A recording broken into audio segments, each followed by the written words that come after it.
sans parvenir à nous capturer. Combien de fois avons-nous été épargnés de dangers que nous n'avons même pas perçus? Ce n'est pas le fruit du hasard, c'est l'accomplissement de la promesse. Il te délivrera du piège de l'oiseleur et de la peste destructrice.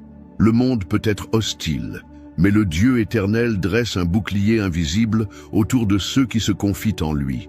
Le texte nous emmène encore plus loin. Il te couvrira de ses plumes, et tu trouveras un refuge sous ses ailes. Ici, le langage est empreint de tendresse, de soin. Le Dieu souverain, qui règne sur toutes choses, est comparé à un oiseau qui protège ses petits.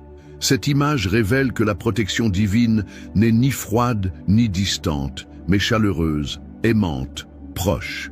Il ne se contente pas de nous défendre, il nous entoure. Sous ses ailes, il n'y a pas de place pour la terreur, mais pour la paix.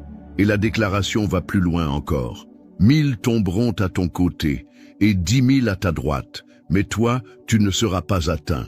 Voilà l'une des expressions les plus puissantes de la préservation divine. Même si le chaos règne dans la foule, même si le mal renverse des milliers, la promesse est que celui qui est gardé par le Seigneur ne sera pas touché.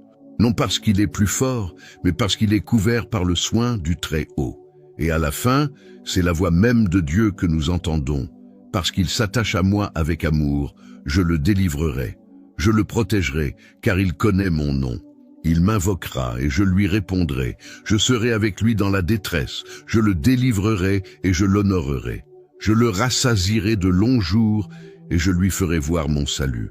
C'est l'alliance du Dieu qui n'abandonne jamais, qui répond, qui marche avec nous dans chaque détresse. Il ne promet pas seulement la délivrance, mais aussi une longue vie, l'espérance et le salut.